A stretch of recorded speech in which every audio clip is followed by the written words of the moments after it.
제가 요거 이제 오늘은 예, 코코 코코 형제라고 이렇게 형제라고 임의로 그냥 붙여봤어요. 에코 코코. 움베르토 에코, 그 다음에 미셸 푸코. 한번 시작을 해보겠습니다.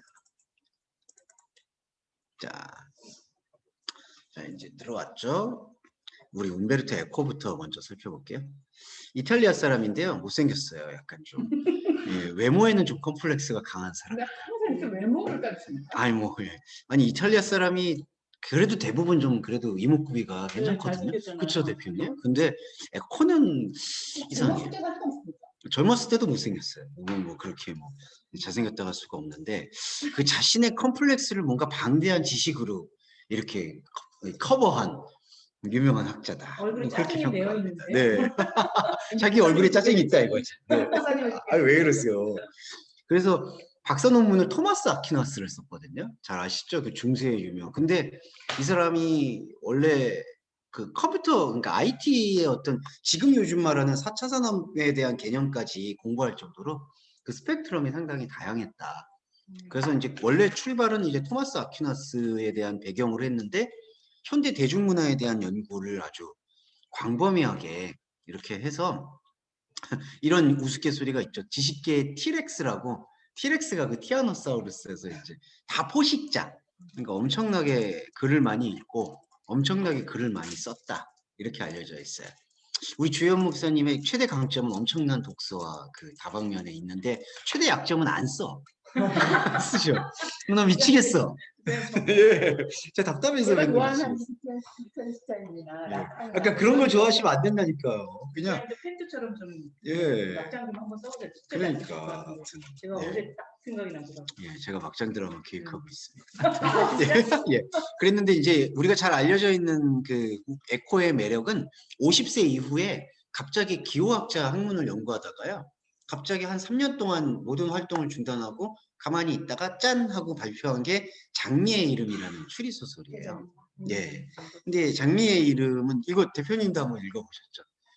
이게 우리 옛날에 저도 대학교 다닐 때는 이런 게 이렇게 한 권씩 들고 다니면 그 되게 들고 다니는 용이었죠. 있어 어디서 보이기도 하고 보지는 않고. 엄청 길어요 또 길어가지고 하나.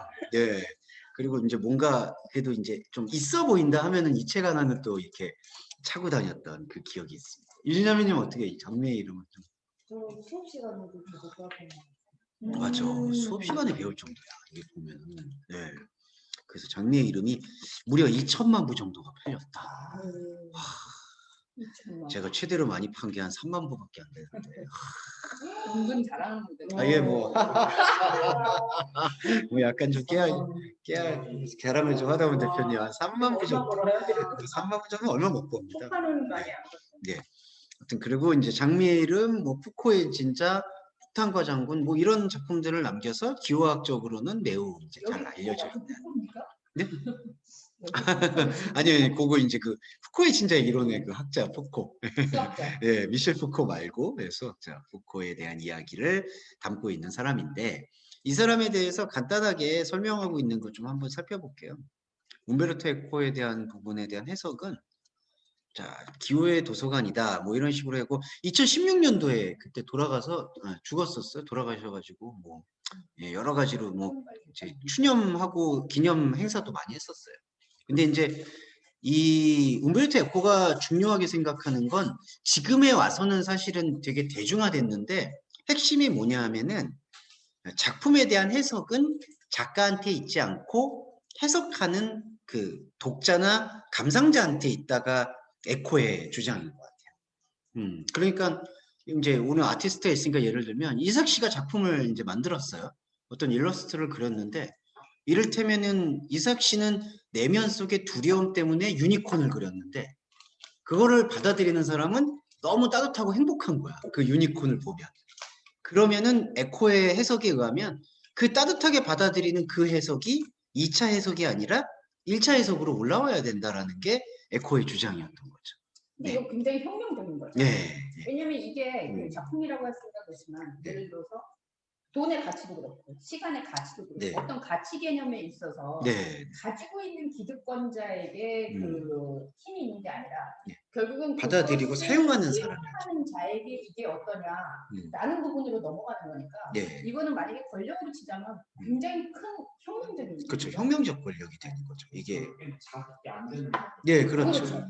그래서 이제 이 에코를 경험하고 에코의 기호학에 매료된 분들의 이후의 작품 활동들이 작가는 더 이상 작품의 주인이 아니다. 이 명제가 이제 유행하기 시작한 거죠. 예. 이게 에코의 되게 큰 기여예요. 이제 소설 작품에 대한 기여도 높은데 이 기호, 그러니까 열린 작품에 대한 해석에 대한 요소는 에코가 그래도 문을 열었다는 게 중론인 것 같아요. 거기에 이제 기호학이 붙었는데 그 우리가 지금 소시르나 그 뭐 저기 그레마스 뭐 이제 여러 기호학자들을 좀 배운 바가 있는데 소시르 기호학으로 예를 들자면 소시르 기호학은 기표와 기의의 결정론을 많이 중시해요. 그러니까 예를 들면 컵이다 그러면 물을 따라서 마시는 작용하는 기능. 그걸 컵으로 이제 생각하는 게 이걸 의미화라고 얘기하거든요. 네. 그러니까 의미화는 뭐냐면은 그 의미, 기표와 기의가 결정됐다는 게 중요하게 제시가 돼요. 휴대폰이다 그러면 통화를 하는 장치.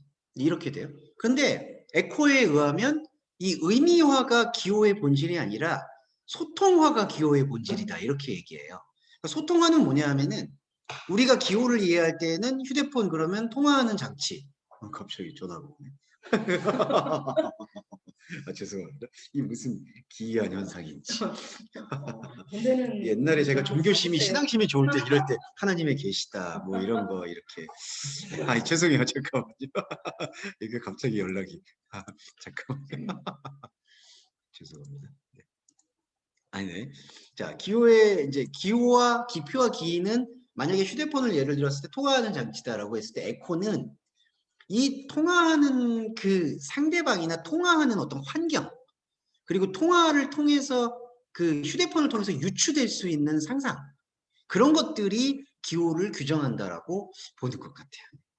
네, 이게 여기 예를 들면 기호가 열려 있다라고 하는 그 부분에서 잠깐 요 이제 대학신문의 기사에서 이거죠. 잠깐 예를 들게요.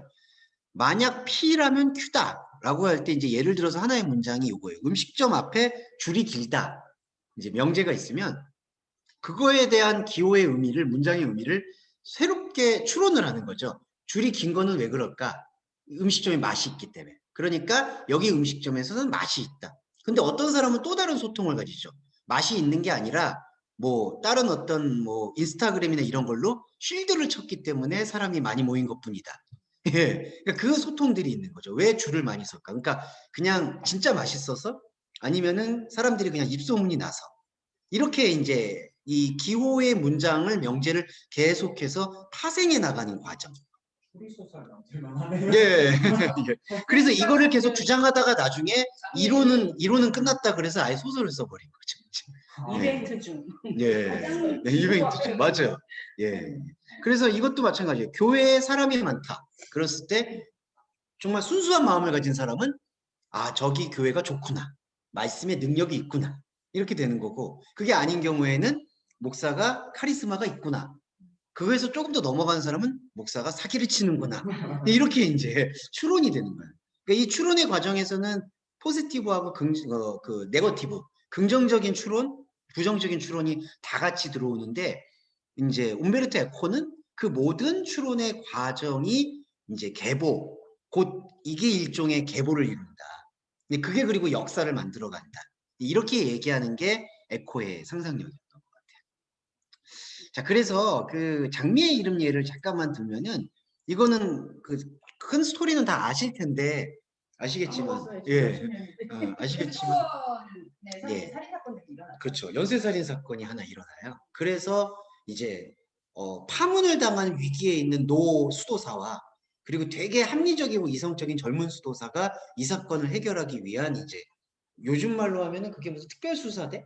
뭐 이런 거 근데 그게 같은데. 이제 배경으로 네. 역사적 배경에 뭐라 그러냐면 아비뇽 이슈라는 우리 그 서양사에 되게 큰 이름이 있어요. 네. 그게 뭐냐면 그 천주교의 교황권과 음, 그 국왕의 황제권 이게 두 개가 힘겨루게 하면서 결국은 아비뇽 유수라 그래가지고 이 태권 다툼을 하게 되죠. 그래서 이 서양 기독교의 역사는 황제가 기독교권을 갖느냐. 그래서 그 그림을 보면 나와요. 나폴레옹 제왕식 할 때 황제가 이렇게 왕관을 주죠. 아니 교황이. 그리고 나중에 가면 이제 그런 것들이 또 권력이 약해지고 그게 또 바뀌고 교황의 어떤 교황권을 왕이 주고. 그래서 성공회가 등장하게 된 이유도 사실은 이제 영국의 왕권이 득세하니까. 영국의 왕권이 야 춘추교하고 이제 더 이상 내가 할래 이렇게 하면서 왕이 주도하는 종교. 그러니까 사실 성공회는 좀 순수한 종교라고 하긴 좀 어려워요. 그래서 이 배경에 네. 여기 그 수사대로 간 사람은 왕권 계열에 있는 수사예요. 예. 그리고 거기에 수사를 받고 있는 사람들은 네. 이제 교황권 제도에 있는 네. 수도사입니다. 오, 아니 두 분이 어떻게? 감사합니다. 마음이 어려운데. 마음이 이 어려운 거를. 마음이 취업했어요. 취업하셨어요? 네, 게임 회사예요. 게임회사에 취업했다고요? 유명한 게임 회사에. 어디? 리니지? 넷마블 좀. 아유, 그래요? 우리 아들 신나. 거기 좋겠다. 그래서 일본어 번역하는. 네. 자, 그래서 에코 얘기를 그러면 조금 더 이어가 보면은 그런 배경이 지금 있는 말씀하신 가운데에서. 예. 그래서 에코는 뭘 말하고 싶었을까요? 예. 그래서 두 수도사가 추리를 하는데 실상을 이제 접근해 갈수록 어떤 진리가 드러나냐면은 이 플라톤과 아리스토텔레스의 그런 어떤 대립이 이제 드러나는 것 같아요. 그러니까 플라톤을 따르는 어떤 교황청의 주권자들은 비극의 장엄성, 권력의 장엄성 이런 거를 강조했던 것이고, 그래서 이제 그들 안에서의 금기는 웃으면 불경스러운 것이다. 예, 그러니까 희극은 불경스럽다. 이제 이런 어떤 그 움직임이 있었나 봐요.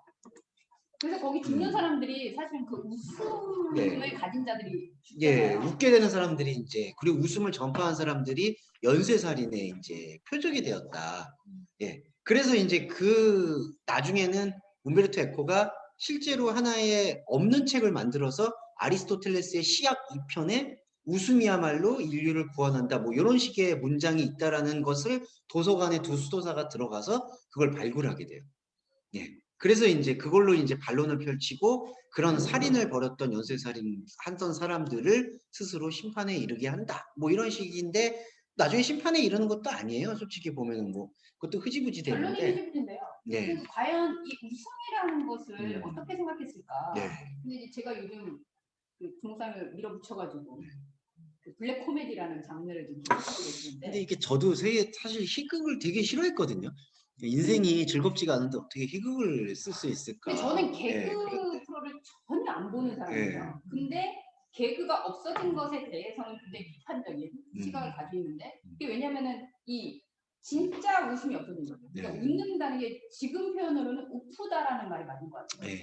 그래서 그러니까 되게 슬픈 이 상황인데 아프고 슬픈 상황을 사실은 웃음이라는 걸로 풀어낼 때 사실 그 아픔이 더 극명하게 대조적으로 드러나는 거죠. 네. 그러니까 저는 이 에코가 얘기하려고 했던 웃음은 막 즐겁고 희락적이고 이 천주교에서 얘기하는 경건성이 없는 이런 게 아니라 진짜로 그거를 다 돌을 트면 소위 말하면 그렇죠. 그냥 웃을 수밖에 없지. 그냥 웃지요. 할 수밖에 없는.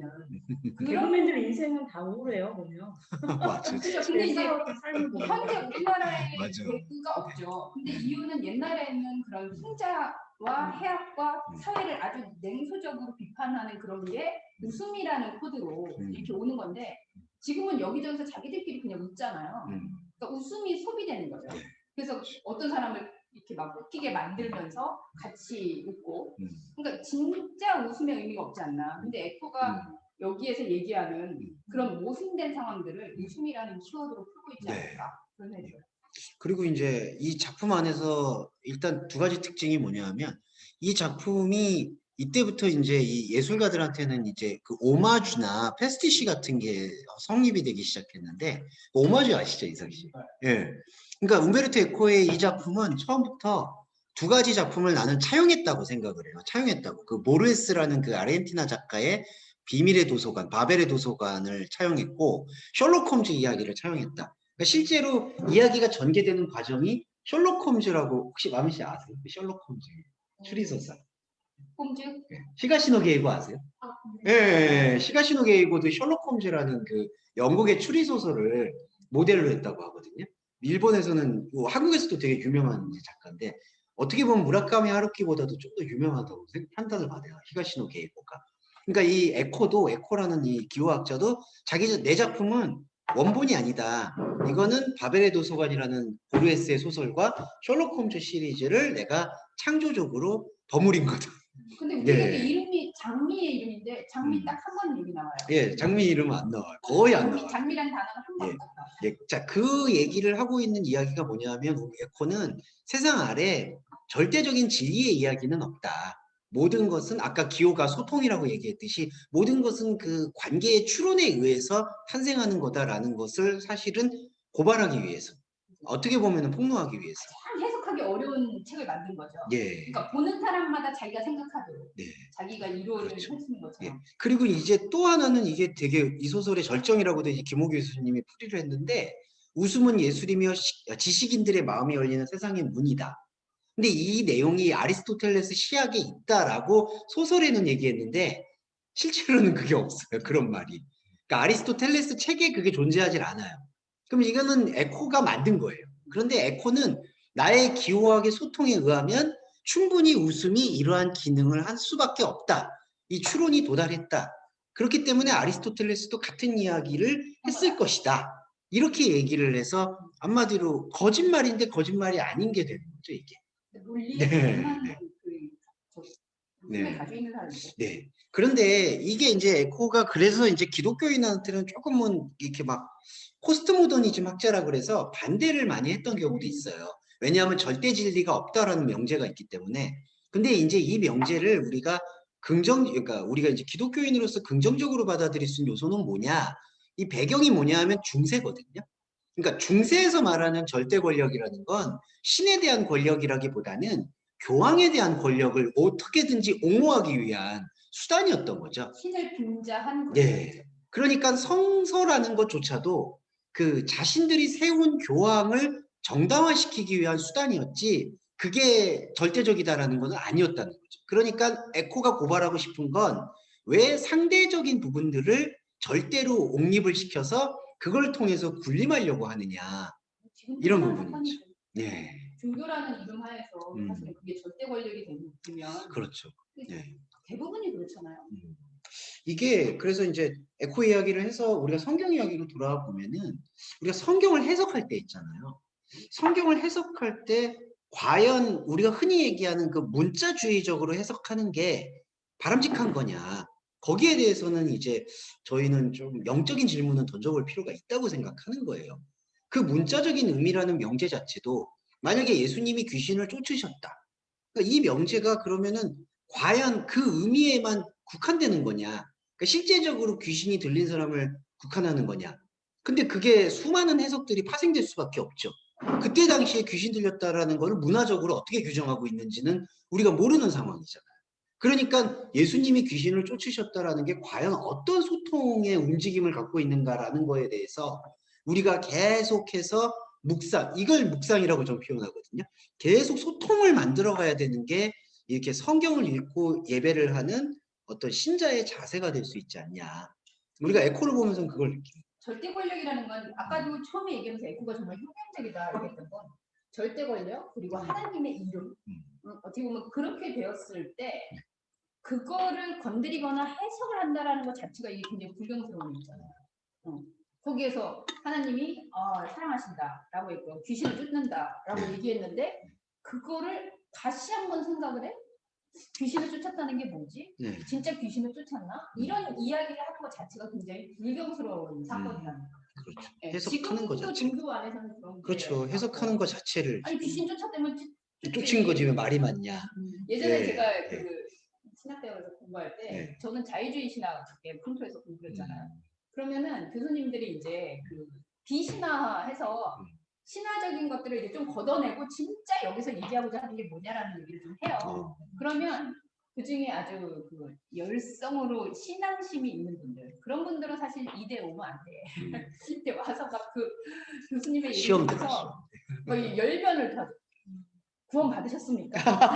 예수님의 십자가를 믿으십니까? 맞아요, 그래서 맞아요. 그러면은 우리 지금 은퇴하셨는데 진짜. 교수님이 이렇게 보고 있다가 웃으면서 나는 그보다 더한 것도 있습니다. 와, 진짜 우문현답이다. 예. 이런 생각했는데 맞아요. 그러니까 사실은 그런 음. 것들을 예수님 십자가 그러면 십자가에 돌아가셨어 이렇게만 생각해야지 그거를 십자가를 한 건 사실 의미가 뭐지? 이렇게 캐묻는 순간 이건 굉장히 믿음 없거나 불신이거나 그렇죠. 그렇게 매도당하는 예. 그 대표적인 사건도 죄송한데 부활이잖아요. 그렇죠. 그러니까 부활이 중요한 거는 왜 부활했느냐라는 추론이 중요한 거지. 그분이 부활해가지고 짠 나타내서 대단해가 중요한 건 아니죠. 그렇게 따지면 좀비 있고 부두교도 있잖아요. 사실은 아르헨티나 가면은 막 이렇게 향 피워가지고 죄송한데 일본 애들 그런 종교가 있는 걸로 알고 있거든요. 막 향 피워서 일어나라 그러면 죽은 지 3일 된 사람이 번쩍하고 일어나는 경우가 있었대요. 우리나라도 죽었다 살아났다라는 네. 그 자기 경험들이 굉장히 많아요. 네. 네. 그러니까 예수님만 특별한 게 아닌 게 되죠. 네. 그러니까 사실은 그런 진리란 무엇이냐 네. 라는 것 자체를 흔드는 네. 진리라고 선포된 것에 대해서 감히 다시 한번 이게 진리? 진리라는 게 뭐야? 라는 네. 질문을 던지게 하는 데 있어서는 네. 거의 설명이 그래서 제목이 주는 기호학적인 이제 중요함은 장미의 이름인데 장미는 한 번밖에 등장하지 않고 또한 장미라고 했을 때 이때 당시도 그렇고 우리들이 갖고 있는 함의 안에서 모든 게 긍정적인 함이라고 해야 되나요? 아름답다, 뭐 깨끗, 뭐 장미에 대해서. 근데 장미에 대해서는 수천 수만 가지 해석이 가능하다. 그러니까 같은 장미를 바라봐도 만약에 대표님이 죄송해요. 안수 집사님하고 대판 싸우셔가지고 근데 안수 집사님이 갑자기 뜬금없이 애따 주었다 이러면서 장미를 건네. 그러면 아니 이 인간이 미쳤다. 뭐 이런 의미로서 어디서 이따위를 가지고 이제 장미를 이렇게 될 수도 있고 아니면 예. 아니면 정말 이제 안수 집사님이 갑자기 안수 집사님이 갑자기 사랑이 너무나 불타올라서 그때 이제 장미 한 송이 주면은 이 장미 한 송이 너무나 귀해 이렇게 될 수가 있다는 것이죠. 장미에 대한 여러 가지 해석. 예. 그러니까 두 분 사이에서도 죄송해요. 지금 만약에 한윤조 도사님이 장미를 선물한다. 그러면 이제 마미 씨한테는 그 의미가 긍정적이겠죠. 아직까지는. 지금 경험에 대한 얘기입니까? 근데 이제 본인의 경험이 근데 이제 하연 씨가 뭔가 이제 하연 씨가 조금 그런 일은 절대로 없겠지만 약간 이제 의견 충돌이 있어. 근데 그런데 갑자기 옛다 이러면서 장미를 보여주면 그때는 좀 감정이 다른 그런 느낌이 있을 수도 있다. 네, 사실 보면서 이게 도대체 뭘 상징하는 거지? 왜 장미지? 뭐 이렇게 되는데 그래서 장미의 이름이라고 붙인 게 좀 되게 탁월했던 제목적인 선택이었던 것 이 같아요. 에코는 어떤 면에서는 끊임없이 중세에 금기시된 웃음, 질문, 다시 생각하는 거 이런 것들을 사실은 터트린 거죠. 네. 그리고 한국에는 제일 아쉬운 작가가 이 옴베르토 에코를 창조적으로 잘해서 그 영원한 제국이라고 정조 암살 사건을 했던 그 이인하라는 소설가가 있어요. 지금은 이제 감옥에 계신데 그때 최순실 사건에 그 딸 그 학점 그 조작 비리에 연루가 돼가지고 이대 교수였다가 지금은 감옥에 있다가 지금 출소하셨을 것 같은데 그분이 이제 영원한 제국이나 뭐 나는 나를 말할 수 있는 전 누구인가 뭐 이런 걸 가지고 한참 표절 시비가 일었을 때 갑자기 에코를 끌고 와가지고 변명을 했어요. 야 에코도 다 표절한 거다. 나는 이거 표절이 아니다. 창조적인 응용을 한 거다라고 해서 희대의 망언으로 지금까지 회자되고 있죠. 예. 네. 그래서 나중에 신경숙 작가도 그런 얘기해가지고 희대의 망언이 됐어요. 나는 그냥 하필이면 일본의 극우자 그걸 다 본다거든요. 예. 그런 어떤 의미가 있고 자 이걸 제가 왜 말씀드렸냐면 여기 보시면 우리 한국의 포스트 모더니즘이 사실은 문의가 이거는 저는 비판을 받아들여야 된다고 봐요. 그러니까 문의는 되게 빠르게 포스트 모더니즘을 받아들였는데 패션, 문화, 제도 이런 것들이 근데 진짜 우리의 문화나 정서가 여전히 미완의 가제에 많이 남아있다.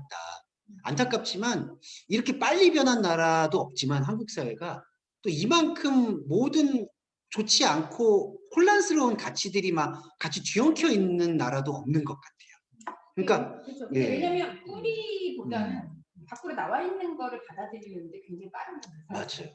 한마디로 눈치가 빠른 거죠. 네, 사실 되게 적응력은 빠르다고 할 수 있지만 잠재되어 있는 건 있는 거죠. 교회의 현실도 마찬가지예요. 사실 우리 교회의 현실이 집단 무의식적으로는 조선 사회에서 말하고 있는 가부장제와 유교가 그대로 수혈이 됐거든요. 거의 예. 유교교리라고 보면 유교 더 교리가. 맞을 것 같아요. 예. 그런데 유교 교리에서 어떤 성경을 읽었을 때 맞춤이 될 만한 뭐 아버지를 공경해라, 목사님을 섬겨라, 약간 헌금을 열심히 해라, 뭐 이웃을 내 몸과 같이 사랑해라, 이런 것들을 잘 콜라보레이션 했다라고 해야 되나? 긍정적인 의미가 아니라. 그러니까 이제 이게 부모 혼란스러워. 위에 하나님이라고 하면서 그 네. 하나님이 목사가 되죠. 네. 등급이 되죠. 네. 그러니까 그게 문제가 되는 거죠. 예, 이런 부분들이 사실 조금 문제가 있다라고 얘기할 수 있는 지점이에요. 약간 비판적으로 우리가 지금 한국 사회에서 그래서 이제 이삭 씨나 뭐 이제 그리고 하윤조 선생님도 이게 선교나 신앙생활이나 예술 활동 같은 거를 너무 따로 하나로 이렇게 분야를 나누지 말고 이렇게 계속 소통하는 기호의 소통화 작업을 계속 하게 되면은 조금 더 이렇게 아나키한 상상력이 좀 그러니까 무정부주의적인 상상력이 나오지 않겠느냐. 이제 그게 좀 필요한 것 같아요. 예. 그게 왜 신학교에서도 필요하냐면은 아무래도 하윤 씨가 계속 이게 스트러글이 생길 수밖에 없거든요. 왜냐하면은 이 도그마가 있기 때문에 그 도그마나 전통을 먼저 이제 그래도 이런 것들은 양념으로 배우고 도그마를 먼저 익혀라. 그래서 도그마의 뿌리 위에서 이 양념들을 발산하면 있어 보인다 한마디로.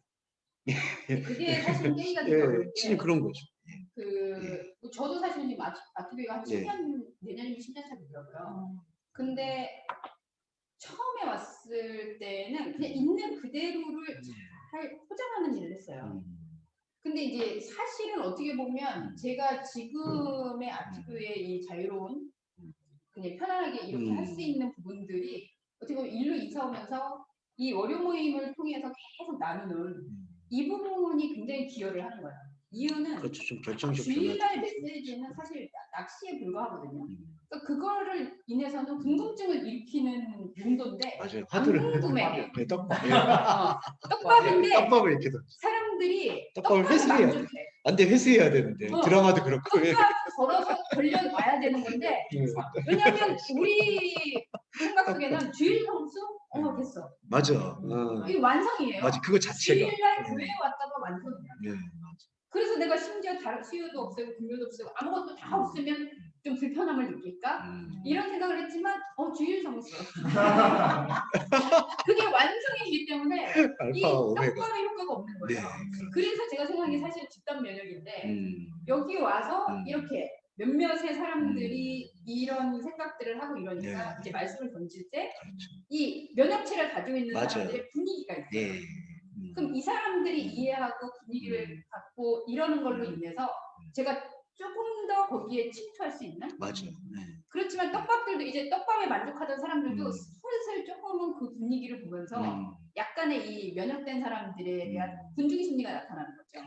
그래서 아는 척을 해야 되나? 네. 말해야 되나? 뭐 이런? 그러니까 사실은 이런 부분들을 계속해서 깨 나가도록 하는 게 진짜 포스트 모던인데 네.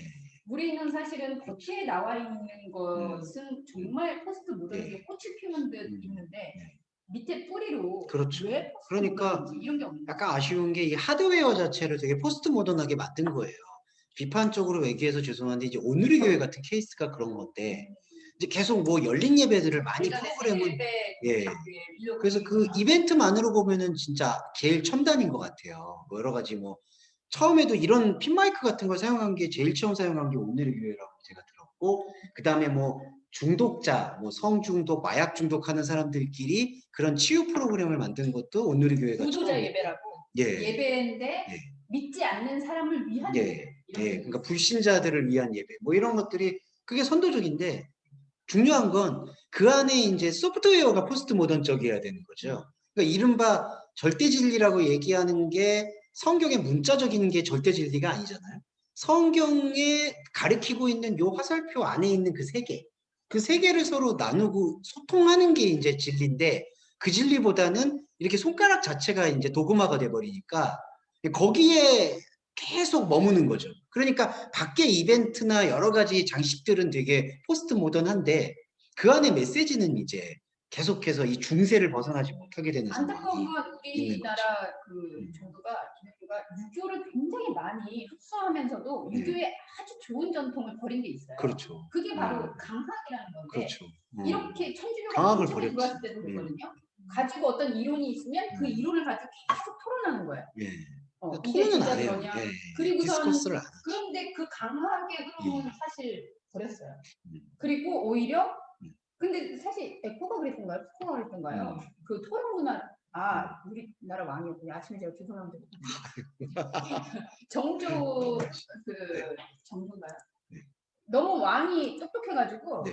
원래는 이 같이 경연을 왕들이 네. 경연을 하는데 토론을 하고 그러면 신하들로부터 배우는 자리가 사실 경연인데 신하들이 하도 무식하고 왕이 출중 나가지고 이 경연을 없애버렸다 이런 기록이 있다고 합니다. 그러니까 사실은 우리는 어느 순간 왜냐면 못 사는 시대에 학벌이 낮은 시대에 신학을 했다는 이 목회자들이 어쨌든 옛날에 학벌이 높은 거였잖아요. 예, 그렇죠. 그러면서 목사가 얘기하는 것이 마치 우리 목사님이 다. 근데 요즘은 사실 목사가 그래서 목사를 대학원 제도도 만든 거잖아요. 그리고 계속 만들어. 대학만 나와도 MDB 만들고 목사를 THM 있었는데 만들고 계속 하는 게 그래서 박사를 이렇게 힘들게 해줘. 너무 많아요. 그러니까 너무 그러니까. 많아요. 다른 데도 60년, 네. 2년인데. 네. 그러니까 신대원만 3년. 신대원은 맞아요. 3년이에요. 돈을 벌어야 되니까 학생들이 안 오니까 돈 벌어야 돼. 석사 과정. 아니고 그러면은 예, 6학기인 육학기예요? 거죠. 그러니까 우리 일반 석사는 다 4학기잖아요. 4년, 근데 3년, 네. 2년, 5학기는 그리고 박사. 5학기. 그게 5학기도 그게 꼼수가 논문 안 쓰고 그냥 통과시키려고 한 학기 더 하면은 논문 없이. 그게 특수대학원의 방법이더라고요. 참 아쉽습니다. 왜냐면 등록금을 더 받는 게 나니까. 자, 그래서 그래서 에코의 핵심은 그 기호의 의미가 결정된 의미라기보다는 소통하는 의미가 강하다. 예, 그런 의미에 많이 꽂혀 있었고, 그리고 또 하나는 좀 그게 되게 건강했던 게 학문에만 머무는 게 아니라 대중성을 많이 회복하려고 그랬다고. 그래서 소설을 썼던 이유도 대중성에 어필하려고 했다. 그랬는데 이것도 재주인가 봐요. 에코는 대성공을 했는데 그 뒤를 잇는 철학자들이 다 소설 썼거든요. 다 폭망했어요. 철학을 쓴 거 아니에요? 예, 맞아요. 그 사람 다 폭망했어요. 크리스테바. 예, 크리스테바도 있고요. 삶의 격을 쓸 사람. 근데 이름이 달리했죠. 네. 소설 쓸 때 이름하고 네. 철학할 때 부캐를 이름을 키웠는데 근데 이 에코만큼 성공한 사람은 없었던 것 같아요. 예. 그래서 에코가 주는 그 포스트 모던적인 감각이 오늘 우리가 사실 교회 사회나 신앙생활에서 이렇게 생각해 봐야 될 부분은 우리가 절대적이라고 생각하는 거가 본질적으로 절대라고 생각한 거냐 아니면 외피적인 거, 현상적인 거를 절대로 생각하고 그걸 추종하고 있진 않았냐. 끊임없이 그거에 대해서는 질문을 던질 필요는 있는 것 같아요. 네. 그래서 최근에 지금 우리 이준이가 남편이 없어도 살 수는 있는 거구나. 아니 그게 그 왜 나쁘지가 않냐면은 그게 마리아가 친하게 아니 두 분 앞에서 할 얘기가 맞아요. 근데 그게 없어도 좋겠다라는 그 의미가 그 이제 가람 씨를 뭔가 배제하는 게 아니라 가람 씨와의 관계를 더 세밀하게 볼 수 있기 위한 과정인 거죠. 한번. 없어도 괜찮은 게 아니라 나중에는 없으면 아이고. 거기는 저기가 제가 기러기를 샀다고 하면 어머 전생의 나라를 그랬나. 예. 그리고 그 성경 해석에 있어서 아까 대표님 요 에코적인 사고 방식으로 하나만 더 말씀드리면 그 바울 서신 중에 이런 게 많이 나오잖아요. 여자들은 교회에서 잠잠해라. 근데 이제 의미 추론을 그렇게 하지 않고 그냥 보편화시켜 버리니까 그게 문제 같아요. 그러니까 모든 여성이 그게 아니라 그러면 이때 말하고 있는 바울이 말하는 여성들은 어떤 여성들을 얘기하는 건가? 그러면 이제 특정 직군으로 이게 다가오거든요. 그때 당시에 경제 활동은 남자들이 안 했어요. 그때도 이제 경제활동 대부분이 우상의 물건들을 사고 파는 일이어서 종교적이라고 해서 남자들은 다 배제가 됐거든요. 오히려 역차별이죠. 그럼 여성들이 거기서 경제권을 가졌고 경제권을 가진 여성들이 교회 안에서도 이제 힘을 좌지우지했던 거예요. 그러니까 보편적인 여성의 문제가 아니라 그렇게 우상의 물건을 거래했던 기득권과 경제권을 가진 여성들은 잠잠해야 된다라는 거를 얘기한 건데 그거를 다 빼놓고 그냥 모든 여성들은 교회에서 잠잠해야 된다라고 얘기하는 아니 게 보편적으로 얘기한 네. 남성들은 여인을 대하지 주님을 무시하라. 이 얘기는 왜 안 듣는 거야? 그러니까 그 얘기는 또 안 듣고 이 얘기는 진짜 이제 보편질인데. 예. 맞아요. 그래서 이제 이런 것들이 있잖아요. 대표님, 안수시 스님 전혀 안 그러시지만 이게 목사님들 가족에서 부부싸움 할 때 그런 얘기가 있대요. 갑자기 여자는 여자는 교회에서 남자라? 잠잠하라 그랬더니 왜 사모가 갑자기 이렇게 아니, 막 우리 집은 워낙 내가 말을 안 해서 제발 말 좀 해. 맞아요. 너무 목사님 잠잠해. 너무 잠잠해요. 제발 대화를 좀 해. 네. 근데 그런 그 시각의 해석이 그게 소프트웨어가 바뀌는 교회다라는 거죠. 제가 오늘의 교회에 대해서 안타까움을 표로한 건 하드웨어가 다 포스트 모던적인데 그 안에 메시지는 여전히 남성의 역할, 여성의 역할, 뭐 이런 것들의 아름다움과 조화를 얘기하고 있으니까 그게 조금 너무 안타깝다라는 것. 그거는 말씀드리고 싶었어요. 네. 이게 이제 에코예요. 에코가 길었네. 네. 자, 그러면은 이제 에코를 이어서 푸코. 여기 잠깐 사진 보실래요? 이게 이제 푸코였는데 비슷하지 않습니까? 푸코. 아까 좀 아니에요. 푸코는 좀 잘생겼어요. 잘생겼다 하기엔 아니. 심슨 같은 그 에코에 비하면 잘생겼어요. 푸코도 못생겼는데 그리고 예. 에코가 근데 이탈리아 사람 치고는 좀 못생겼어요. 제가 봤을 때. 그죠? 이탈리아는 오빠는 예, 이탈리아는 잘 슈트발 뭐 그리고 이목구비가 또렷한데 약간 저 예. 그리스 이쪽 예. 들어가요. 그리고 프랑스인 치고는 죄송해요. 프랑스인을 무시하는 건 절대로 아닌데요. 이 푸코는 네. 예, 죄송합니다. 네, 아이 죄송합니다. 아니 뭐 비주얼이 네, 비주얼이 저기 죄송해요. 약간 이제 머리가 조금 아쉽긴 하지만 헤어스타일이 좀 아쉽긴 하지만 나름 잘생겼다. 뭐 그런 평가를 받습니다. 너무 일찍 예. 본인이 평가하는 거 아니에요? 그리고 조금 예, 좀 이제 그 단명했죠, 솔직히. 예, 원래 철학자들이 좀 오래 사는 편인데 에이즈로 또 사망해서 그것 때문에 가십거리가 있었어요. 예. 그래서 좀 안타까운 게 사망을 했을 때 이분의 뭐 업적이나 이런 얘기는 싹 날아가고 그때가 에이즈가 되게 민감하던 상황이라서 왜 에이즈 그리고 푸코의 A는 누구였을까? 에이지 협회가 창립됐네요. 예. 그때도 근데 예. 프레디 머큐리도 그쵸. 이때 막좀 그렇죠. 이때 당시 시끄러워서 사실은 그걸로 또 사망했잖아요. 프레드 머큐리도 에이즈. 미셸 푸코도 에이즈로 죽었는데 참 안타까운 게 가십거리가 된 거죠. 그러니까 푸코의 A는 누구냐?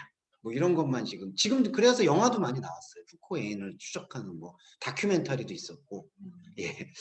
아무튼 근데 이분이 이제 원래도 이 사람도 이제 의사에서 시작을 했어요. 보면은. 예, 철학자이긴 한데 저는 그런 소통이 좀 부럽기는 해요. 한국 사회는 약간 그렇지는 않잖아요. 의사 하시는 분이 뭐 철학하고 하는 경우가 많지는 않고 좀 그런 아쉬움이 있고 또 한다고 해도 그냥 정신과 의사분들이 좀 이렇게 심리나 철학을 건드리는데 근데 서양의 이 학문적인 체계라는 게 네. 우리 뭐 예전에 배웠지만 맨 처음에는 이제 기초학문들 언어 뭐 이런 걸 하다가 점점 그 다음 단계가 이제 의학, 그 다음 단계가 뭐 과학 다음에 의학하고 네. 그 다음에 뭐 예술하고 그 다음에 철학하고 그리고 신학을 네.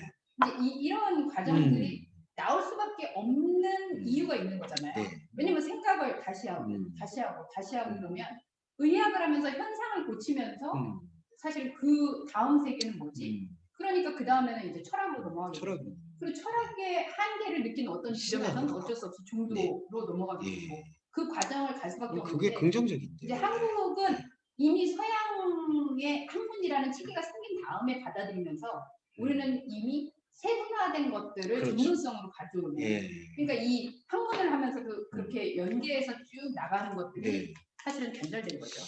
그 교육 시스템은 저도 요즘 제일 고민인 게 사실은 대학 제도는 프랑스의 대학 제도가 좀 맞았다는 생각이 조금 지금은 들긴 해요. 왜냐하면 프랑스는 지역이나 지방 상관없이 그냥 이 숫자로 그냥 나열해 버렸거든요. 근데 그게 이제 그 마이클 샌델의 정의론하고도 맞붙는 게 학교를 이렇게 그 클래스를 차이를 두면 안 된다. 근데 사람들이 이제 한국에서 제일 반대했던 게 그러면 경쟁력이 없어진다 했던 거였거든요. 미국처럼 따라가야 된다. 근데 지금은 좀 많이 아쉬워요. 이렇게 되면 지금 학령 인구는 떨어지고 배우려는 학생들은 떨어지고 지방대는 다 고립하고 이러면은 이게 연쇄 붕괴가 일어나거든요. 사실 그래서 좀 그게 심각성이 있는 거죠. 강원대학인가? 거기가 통합을 했죠. 맞아요. 민주대학하고 어디하고. 그러니까 예를 들면 우리나라 여기 정치인중에서도 서울대학 얘기했어요. 있으면 네. 서울 2대학, 네, 서울 서울 3대학. 4대학 이런 예. 식으로 이제 하는 거죠. 예. 캠퍼스 개념하고. 예, 프랑스 제도가 그러니까 프랑스는 뭐 지역 이름의 대학으로도 부르기도 하지만 이제 1대학, 2대학, 14대학까지 뭐 그렇게 부르는 경우가 훨씬 더 많더라고요. 근데 캐나다 같은 경우는 토론토 대학 내에 수십 개의 대학이 있거든요. 그러니까 유니버시티라는 개념이 그래서 토론토 네. 대학 내에 뭐 천주교도 있고, 토론토 내에 신학대학도 있고, 네. 토론토 내에 뭐 예술대학도 있고, 이런 식으로 해서 네. 메인 이름 하에 산하에 도시에 쫙 퍼져 있는데 다 토론토 대학이죠. 네. 근데 토론토 대학 그래서 캠퍼스.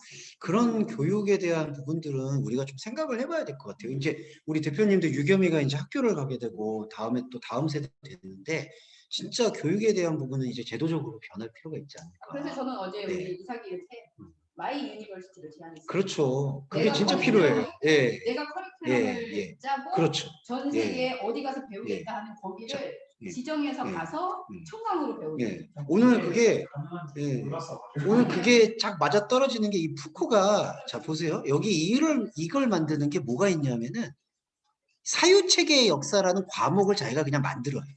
이게 그냥 자기가 만든 과목이에요. 예, 사유체계의 역사. 예, 그러니까 이게 바로 그 아까 어저께 주 목사님이 이삭 씨한테 제안하는 자기 유니버시티예요. 이 커리큘럼도요. 이거 이제 나중에 커리큘럼 소개해 드릴 텐데 커리큘럼이 없어요. 제가 생각하는 예. 제안은 바로 이런 거예요. 예. 이게 어떤 커리큘럼이냐면은 만약에 유진 씨를 예를 들면 유진 씨가 어렸을 때부터 지금까지 생각하고 있는 사유의 지도를 그려라. 예. 그리고 거기에 사유에 왜 내가 이런 사유를 했는지에 대해서 분석해 봐. 뭐 이런 걸로 한 학기가 그냥 끝나요. 그게 사유체계의 역사라는 과목의 특징이에요. 그러니까 처음에 나는 이 과목으로만 강의하겠습니다. 이전에는 강의를 거의 안 했거든요. 대학교는 재앙입니다. 자꾸 그런 얘기를 한 거예요. 예, 천재적인 모습이 있었는데 그러니까 자꾸 어디서 교수를 모시려고 했는데도 대학은 절대로 안 가겠습니다라고 계속 뻗대고 있어서 결국에 이 콜레지 드 프랑스는 그냥 전문 연구기관인데 여기에서 그러면 진짜 내가 강의를 맡으려면은 이걸 하겠습니다. 처음에 되게 헷갈렸던 게 이거를 그러면은 사회과학부에 넣어야 됩니까? 뭐 경영학부에 넣어야 됩니까? 예술에 그랬더니 아무데도 넣지 마십시오. 그냥 이 과목으로 하십시오. 이렇게 했다는 제가 알기로 풍문이 있어요. 프랑스가 여기인 것 같은데요. 네. 그 프랑스에서 가장 저명하고 정말 네. 문제를 키우는 학교다라고 하는 이 학교가 네. 무료 학교예요. 맞아요. 돈 안 받아요. 그래서 대단한 이름만 대면 알만한 그 교수진들이 있어요. 네. 근데 이 사람들은 완전 열린 학교를 해서 네. 누구나 와서 그게 이제 유럽의 전통이죠. 독일이나 프랑스나 이런 데들이 노인이건 아이건 누구나 배우고자 하는 사람 들어와라. 그래서 교육제도는 독일과 프랑스가 좀 부럽긴 해요. 솔직히. 예. 다른 건 안 부러운데 교육에 있어서만큼은 독일은 사실 2차 네. 세계대전 이후에 그렇게 변한 거죠. 네. 그 전까지는 우리 같이 네. 경쟁시켜서 막 네. 수제만 뽑다가 근데 티끌에게 실망하면서 음, 수제 뽑았더니 저렇게 되네. 근데 이 한국이나 이 동북아시아는 지금 망하고 있는 것 같아요. 일본, 한국, 중국의 교육은 지금 이 미국으로 다 달라붙었거든요, 사실은. 근데 예, 지금 예, 이게 문제가 있어요. 2000 몇십 년도인가 독일에 있는 그 학점제를 가져와서 이제 적용하겠다 얘기는 하는데 예, 모양은 가져오는데요. 과연 그렇죠. 그 중요한 거는 그 형태를 소프트웨어가 가져오느냐. 변해야 되는 게. 그게 지금 고민이에요. 대학이 이미 클래스가 나눠져 있는 상태에서 예, 그렇죠. 클래스가. 그러니까 그 클래스가 엄존하고 있는 상황에서는 스카이와 비스카이가 나눠져 있는 상황에서는 불가능에 가까워요. 예. 그 사람들이 우려하는 게 클래스 그 수준이 다 같아진다고 하면은 사람들 상상력이 떨어질 거라고 생각하는데 그게 전혀 아닌데 안타까움이 좀 있어요.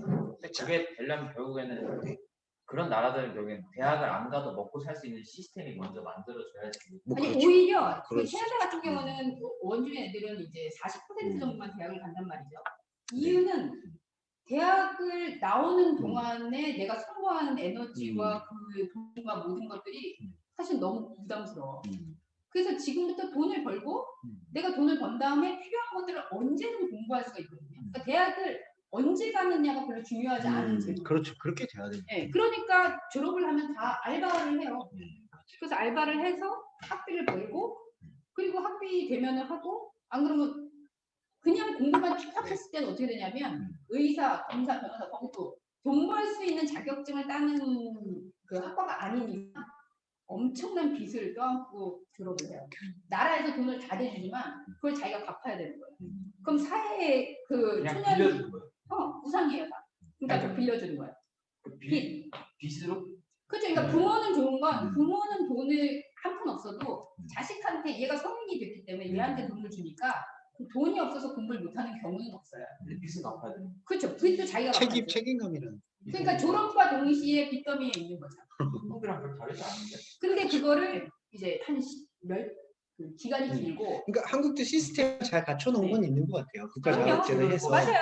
예, 계속 이제 상환할 수 그리고 있게. 정 했는데 한 20년 했는데 얘가 못 갚고 있다. 그럼 이제 탕감제도라는 게 있어요. 20년이 못 갚으면 진짜 맞아요. 20년에도 아니, 안 되면 예, 맞아요. 파산제도도 그 있는데. 대신 이제 교육을 받아요. 경제 교육. 네. 뭐 받아야죠. 네, 맞아요. 그러니까 합리적이지만 자, 사실은 굉장히 부담이죠. 네.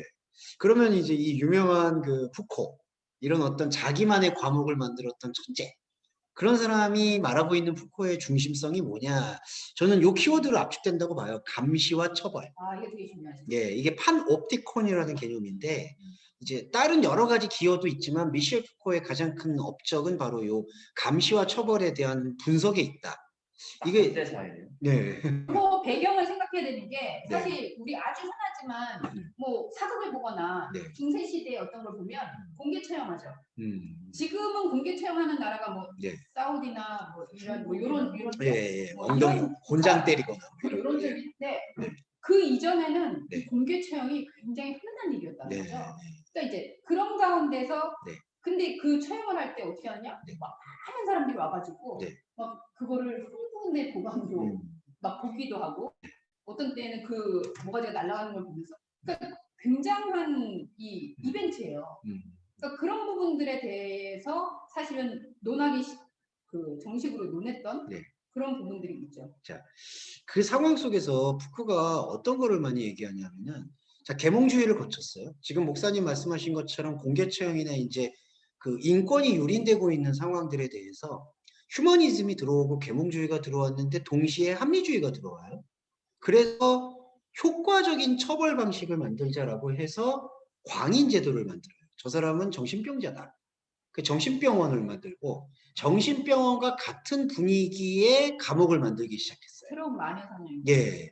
그래서 어떤 인권을 해치지 않는 상황 속에서도 합리적으로 이 사회의 비정상적인 부류들을 처벌할 수 있는 방식을 이성의 힘으로 가져오자.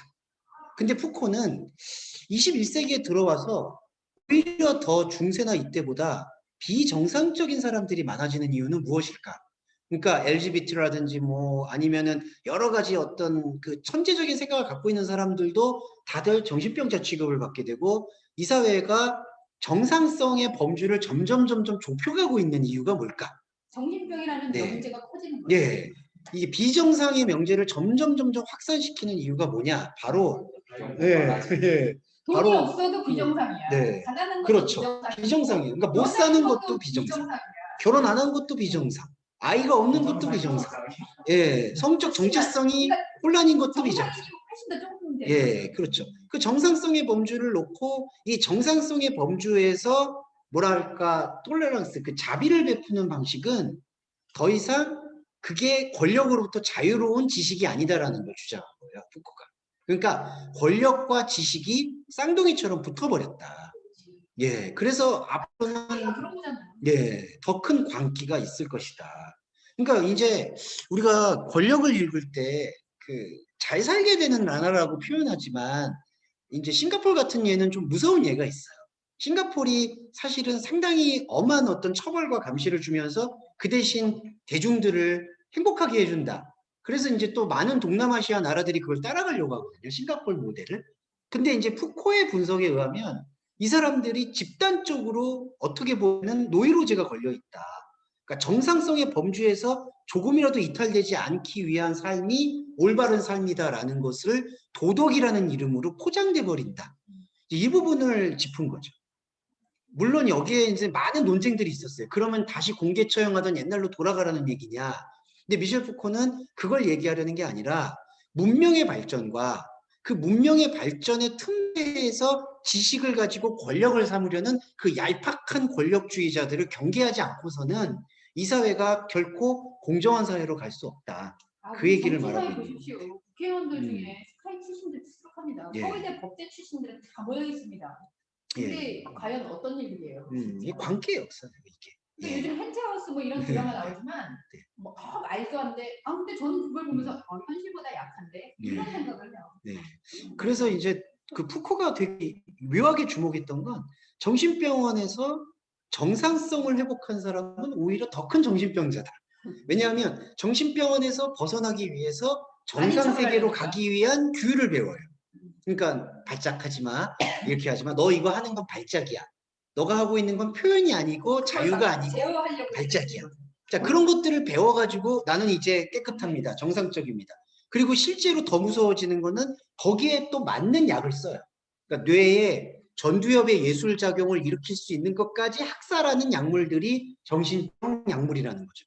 왜냐하면은 그런 건 조울증을 낳을 수 있다는 위험하래. 실제로도 유럽에서는 지금 그 문제 때문에 심각한 문제가 있어요. 정신병을 앓고 있다라고 말하는 사람들한테 약 처방을 어디까지 해야 되냐. 왜냐하면 정신병이 아닌 사람들, 그 회사를 다니고 멀쩡한 일을 하고 있는 사람들도 다 지금 불면증, 우울증, 고통에 시달리고 있거든요. 옛날에는 정신병이라는 단어를 쓰지 않았을 때는 그냥 다 정상균이었어요. 네, 맞아요. 근데 예. 병명이 점점 늘잖아요. 예. 이거는 무슨 우울증, 조울증. 그러면서 약물은 더 개발이 돼요. 그래가지고 조금만 이제는 감정적으로 내가 감정적으로 좀 예민한 것 같아. 그러면 약물. 이게 바로 인간을 이제 장난병이라고 부르는 애들을 지금 ADHD라고 그렇죠. 불러요. 너 주의롭게 그러면 필요해. 약을 먹어야 예, 그렇죠. 그러니까 옛날에는 그냥 아우 이게 참 무서워요. 그래서 언어의 규정도 이제 이상해지는 거예요. 만약에 이제 마미 씨가 정당하게 하연 씨에게 뭔가 부당하다. 이거 표현을 했어요. 근데 하연 씨가 너는 지금 사이코톨릭한 것 같아. 그러니까 너는 지금 정신병리학적인 그 아픔이 있기 때문에 나한테 그런 표현을 한 거야. 그러니까 정상적인 게 아니야. 이렇게 몰고 간다는 거죠. 그것은 되게 위험한 게 상담 혹은 심리치료 이런 데에 가장 큰 도시 될 수 있는 게 그 원인을 하려니까 지금이 아닌 과거로부터 그것도 심지어 과거 너의 엄마, 너의 할머니 사실 이렇게 다 키우는 거예요. 그래서 그것 때문에 네가 그런 심리를 가지고 있어서 지금 이런 부분이 이렇게 나타나는 거야. 이게 굉장히 위험한 말씀이죠. 근데 문제가 있다라는 걸 상정을 하고 전제가 이게 문제야. 그렇죠. 그래놓고 원인을 찾아가면은 이 문제밖에 나. 그렇죠.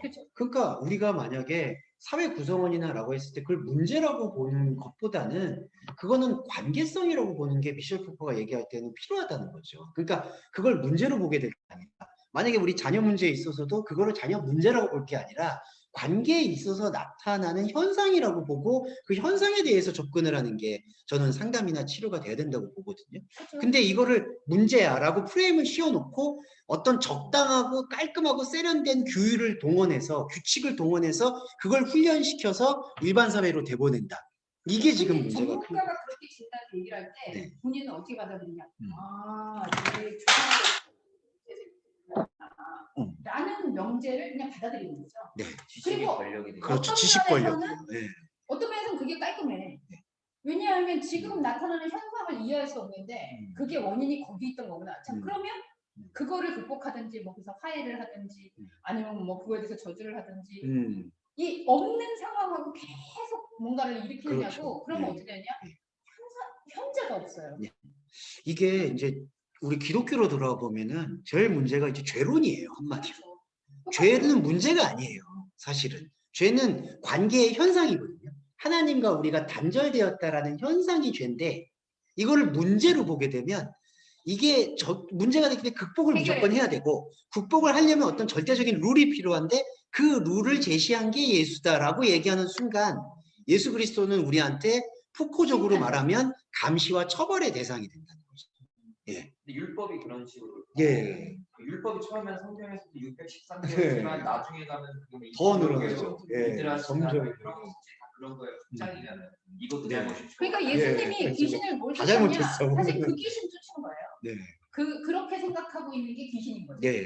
나는 조상으로부터 이렇게 해서 죄를 지어서 지금 이렇게 됐어. 나는 이러니까 지금 이런 병이 난 거야. 이게 다 귀신이라고요. 사실. 그거를 연구하는 바리새인. 그렇죠. 그러니까 그 귀신이라는 명령은 누가 있어? 그러니까 사실은 예수 그리스도의 행태를 보면요, 그 액티비티한 그 행동을 보면 푸코적으로 주변 사람들을 찾아간 거잖아요. 태어난 것 자체가 나사렛이란 동네가 주변의 동네거든요. 예루살렘이 아니고 그것 자체가 이미 예수 그리스도가 우리에게 비정상과 정상의 범주가 무엇이 있는가에 대해서 질문을 던져보라. 이 대표적인 게 이방인과 유대인의 관계도 정상과 비정상으로 나눴던 거죠. 근데 우리가 이제 교회를 받아들이는 데 있어서는 이게 상당한 위험성이 있는 게 아까 에코와도 마찬가지로 연결을 해보면 뭔가 절대적인 진리가 있어. 근데 그 진리에서 벗어난 게 죄고 문제야. 이걸 극복을 해야 돼. 근데 우리 힘으로 극복이 안 돼. 그래서 하나님의 아들이 십자가에서 피를 흘렸어. 그러면 이게 얼마나 무섭냐면요. 종교적으로는 우리는 이게 완전히 강박관념이 생기는 거예요. 이게 무서운 게 마미 씨도 알겠지만 만약에 신의 아들이야. 신이야. 근데 신이 마미 씨가 죄 졌다고 그래서 내가 죄를 사해 줄게 그래서 아들을 가서 죽여버렸어. 그러면은 이게 내 자는 사함 받았네. 너 죄야 사함 이렇게 얘기는 하겠지만 마미 씨나 저의 마음속에는 아니 내가 얼마나 문제가 많았길래 하나님 아들이 피를 흘렸을까. 이게 우리의 무의식을 지배하게 된다는 거죠. 그래서 제가 어저께 그냥 조용히 얘기했지만 굉장히 상처받은 얘기인데 이게 그러니까 사실은 예수를 자리 교체를 시킨 거예요. 하나님이 사실은 예수는 원래 빠지고 내가 들어가야 되는 자리다 라는 것에 대한 이야기인데 안 없애죠. 그거를 가지고 계속 예수도 그리스도가 나를 위해서 죽었어. 날 위해 죽었어. 거기 계속 있어. 나는 계속 여기 있어. 이게 없어져야 희생이 됐고 그래 죽었어. 그리고 내가 여기에 들어가야 되는데 들어가지 못한 채로 계속 죽은 예수를 보고 있는 거예요. 그렇죠. 이건 새로운 우상 숭배죠. 근데 딱 지금 그 교회 지금 뭐라고 하죠? 그 달력 있잖아요. 그 절기가 지금 딱 사순절이. 딱 사순절에. 사순절이 그거를 엄청 강화. 이걸 강조해. 그래서 부활절에 보면 교회에서도 막 패션 오브 크라이스트 그 채찍 맞는 거 막 이렇게 막 채찍. 자 그러면 그게 절정이 이거 멜 깁슨이 막 이렇게 그 절정이 어디로 갑니까? 나 때문에 이런 은혜를 입었어. 근데 살려주셨어. 감사한 거 해야지. 이렇게 가는 거예요. 이게 고기 한 먹 감동하더라고요. 그렇죠. 아이고 미치겠어 진짜.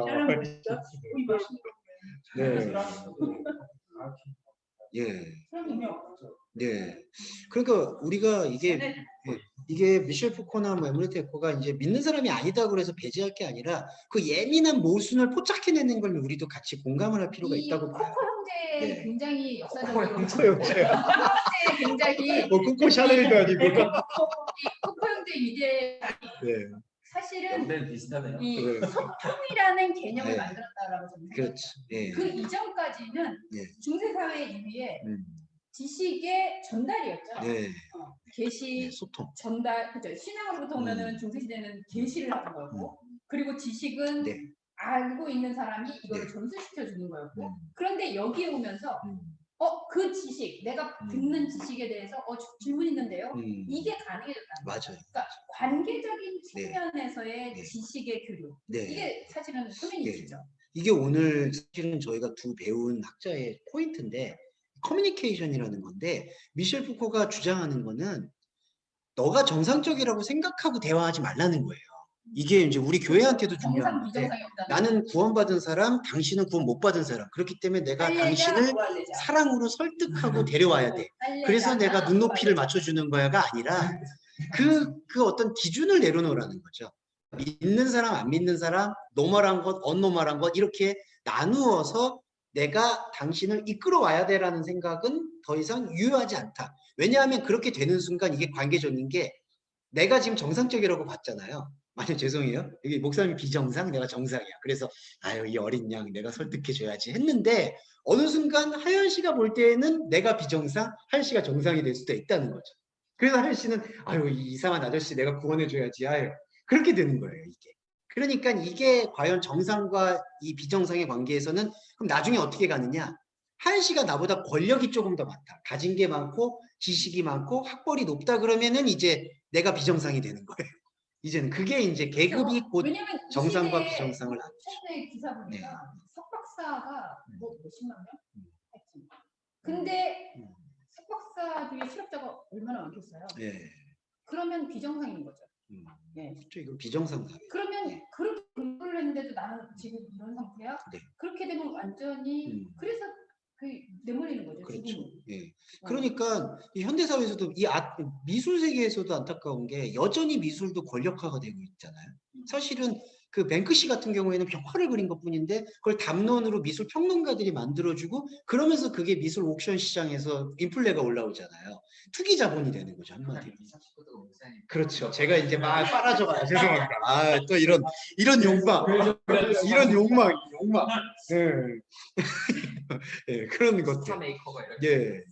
그러니까 지식과 권력이 자꾸 프레임을 만들어서 그 프레임으로 사실 대다수의 사람들을 다 비정상화시키고 있다. 예, 이게 제일 무섭게 제가 얘기하고. 사실은 국내에 있어서 별거 아닌 것처럼 하고 있지만 저는 사실은 책이 권력화되어 있는 것에 대해서 그렇죠. 깨트리는 예, 거거든요. 책이 권력화돼. 책은 누구나 쓸 수 있는 거고 네. 누구나 책이라는 공간에서 표현할 수 있는 건데 맞아. 책이 이제 특권화되면서 네. 그러니까 국회의원들 출마하기 전에 축한긴 거네. 음. 저자 싸움에 맞아요. 이러면서 그러니까 힘이 되잖아요. 학문도 권력화되어 있는 거죠. 그리고 자 이것도 이제 신학생이니까 중요한 건데 신학도 권력화된 거예요. 그러니까 뭐냐면 교회 가서는 신학을 가르치면 안 된다. 교회 가서 성도들에게는 따뜻한 위로와 힐링의 메시지를 줘야 된다. 신학은 우리만의. 근데 교회에서 신학을 해야 되는 거거든요, 원래는. 이게 신학이죠. 예. 근데 이건 우리들이 가져야 되는 그 아주 얄팍한 권력인 거죠. 그리고 이거 많이 신학은 알면 우리들이 골치 알아야 아프고 돼. 성도들이 질문하고 예. 많이 알게 되면 예. 골치 아파요. 예, 성도님들은 이건 뭘 알아야 돼? 성도님들은 그냥 이렇게 좋은 환경에서 열린 메시지를 받으면 돼. 신학은 우리만 아는 거야. 근데 그조차도 잘 몰라. 이렇게 되는 악순환이 그러니까 이렇게 된 거죠. 신학교의 저희 악순환. 같은 사람들이 또 열외가 되는 거는 목사님은 그렇게 따뜻하고 위로해주고 이렇게 같이 격려해주고 기도합시다 하고 이래야 되는데 그런 목사가 아니니까 우리 교회는 그렇게 따뜻하질 않아. 케어를 안 해줘. 이렇게 되는 돌봄을 받지 못하고 있어. 뭐 이렇게 되는 게 그래서 이런 어떤 소통에 있어서 계속 경계를 지원하는 필요성은 이 두 전 철학자가 주는 좀 팁이 아닌가 그렇게 생각이 들었어요. 네. 교회라는 이름을 현대적으로 커뮤니티라고 부른다라는 의미에 있어서는 사실 이 코코 형제가 주는 코코 형제가 사실은 맞죠. 교회랑 맞닿는 게 되게 많은 것 같아요. 네, 교회가 생각해볼 부분들이 많더라고요. 그래서 저 오늘 20분에 나오셔야 되기 때문에 대표님께서 먼저 대표님 학교 좀 차리시죠. 이제 돈 좀 나중에 사재를 털으셔가지고 이제 이런 좋은 학교 차리시면 좋을 것 같아요. 그 정상 비정상의 기준을 내려놓으라는 게 가장 와닿는. 그렇죠. 우리 예전에 최순실 사건 것 때문에 박근혜 얼마나 스포시에 많이 했어요. 그래서 근데 진짜 이게 아니에요. 비정상인 그러니까 민주당이 죄송해요. 정치적 얘기죠. 민주당이 오만함은 우리가 정상일 거라는 오만함이 있었던 거죠. 그러니까. 그거는 아니었던 거죠, 솔직히. 그렇게 해서 뭐 만약에 진짜 뭐 윤석열이 또 되면은 또 그 사람이 또 정상이 될까? 그 사람은 또 이제 그러면 또 그 사람이 비정상이 나올 것이고. 비정상에서 비정상이었는데 이런 부분들이 정상과 비정상. 우리 안에 조율이 될 수 있어야 되는 건데 그래서 뭐 예언적이지 않습니까? 어제 제 설교 제목이 할례자나 할례자나 정상인이나 비정상인이다. 하여튼 그 언어의 유의는 참 잘하시는 것 같아요, 목사님. 에코를 닮으셨습니다. 꼭 굳이 비교하자면 저는 푸코에 좀 가깝고 목사님은 에코에 조금 더 가깝지 않나. 근데 하는 이거는 에코가 소설을 써. 이게 다 바뀌는 것 같아요. 바뀌는 것 같아요. 우리 인터넷에 있는 분들부터 얼굴 좀 보여주시고 한마디 하실래요? 이순 씨도. 신원 얼굴 네, 맞아. 듣고 계십니까? 네. 얼굴을 보이시오. 잠자고 있는. 잘 시간이 인선이는 움직이고 있는 거. 신원이 잠들은 거. 보이네. 네, 인선 움직이고 있어가지고. 두 분 다 나왔네. 안녕하세요. 그럼 인선이 한마디 할 수 있겠어? 일단 정확히 어려워가지고 코코형이 어려워. 오늘의 핵심 화두가 뭔지 뭘까요? 지금 얘기했어요. 정상이냐 비정상이냐를 알지 않고. 그러니까 이거 죄송한데 인선 씨는 정상이냐 비정상이냐? 그 누가 정상과 비정상을 규정하느냐? 그건 권력이고 그렇죠. 곧 지식이었다. 뭐 이런 거. 저는 어디에 있어도 저는 지극히 정상이라고 생각하는 사람인데 타인들은 절대 아니라는 거죠. 맞아요. 그렇지. 그 괴리가 있네. 근데 그 타인들을 내가 흡수하면 사실은 정상 비정상이라는 그 세계가 내 안에 다 있게 되는 거죠. 그러니까 저 사람들은 나를 비정상으로 대해 라고 생각하면은 저 사람들을 또 내가 반대로 거꾸로 생각하고 있는 거잖아요. 그런 부분들이 필요하다. 지금 정상적으로 지금 출근하는 거죠? 우리 맞아요. 근데 정상적이지 않죠. 이런 걸 네. 들으면서 출근하고 맞아. 있다는 게 네. 비정상이죠. 그러면 오늘 출근 안 하고 있는 우리 신원군 선생님 어떻게 스스로 네. 정상이라고 생각하십니까? 정상. 유니크하다고 생각하는데. 그렇지. 오, 유니크. 정상과 비정상의 중간 같아요. 유니크. 정상과 비정상에서 유니크를 네, 끄집어내는. 유니크하네. 아, 진짜 캐릭터 유니크하네. 죄송해요. 예, 들어가세요. 같이 바꿔야 되는데 아유, 다음 주에 같이. 다음 주에 다음 주에. 다음에 뵐게요. 안녕하세요. 유니크하다. 유니크하다. 그말 좋네요. 그렇죠. 그거를 나아가는 게 결국엔 중첩자가 네, 그렇죠. 어떻게 보면 중간지대가 맞는 것 같아요. 그래서 사실은 요즘 이제 한국말 하면 경계인이라는 얘기를 하죠. 네. 근데 뭐 저도 사실 늘 그렇게 생각해요.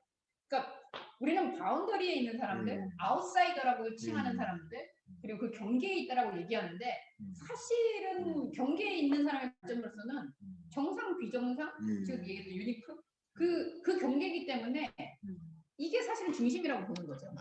네. 정상인들은 제가 그래서 예전에 여기 대한학교 얘기할 때도 학교 밖 아이들이라고 지금 사회적으로 이야기하거든요. 근데 밖이라고 얘기하는 게 잘. 그래서 저는 아니 학교 밖이 아니고 얘네들이 학교 안 아이들이죠. 학교 안에밖에 없는. 네. 이미 애들은 공부를 다 학원에 가서 하고 있는데 무슨 학교 아니 이게 학교 밖이야. 공부는 다 학교 밖에 가서 하지. 학원에서. 그럼요. 네. 그러니까 사실은 학교 밖이라고 칭하고 있는 게 무서운 현상이고요. 그래서 사회 안 아이들이라든지 그러니까 다 동일하게 학생이면 그냥 근데 학생이라고 하기보다는 그래서 요즘은 뭐 청소년 이렇게 얘기하잖아요. 그래서 학교 안에 있는 게 정상이다. 비정상이다. 이렇게 얘기하는 것들이 이제 그래서 저는 사실 이 코코의 얘기 들으면서 저는 나름대로의 그걸 깨는 행위로 뭐 굿메이커스 목사님은 글쓰기 뭐 이런 부분들을 하고 있는데 자기만의 그걸 깨는 틀들을 좀 가지고 있게 되면 좀 더 확장성이 생기지 않을까. 그래서 확장은 뭘 막 넓히고자 하는 확장이 아니라 그 경계의 자유함을 얻는 확장성 그런 것들이 되지 않을까. 그래서 이삭이 기대됩니다. 마이 유니버시티를 세계를 여행하고 오면 좀 우리 신원이 얘기 더 하는 거예요? 네, 좀 더 해볼게요. 코멘트 더 있으세요? 유니크의 또 다른 얘기 있어요. 뭐 별로. 유니크하고 쿨하군요, 역시. 저기 네. 남자는 잠잠하라. 뭐 이런. 아니, 남자는 잠잠하라. 정말 잠잠해. 아이 좋다. 잠잠에 있어서는 뭐 네. 타입 수정을 들어가네. 그러면 오늘 우리 이상희 doctor 네. 얘기를 좀.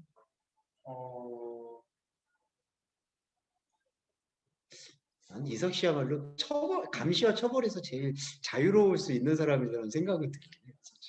자유로워 네. 하길 계속 네. 하고 있어요. 맞아요.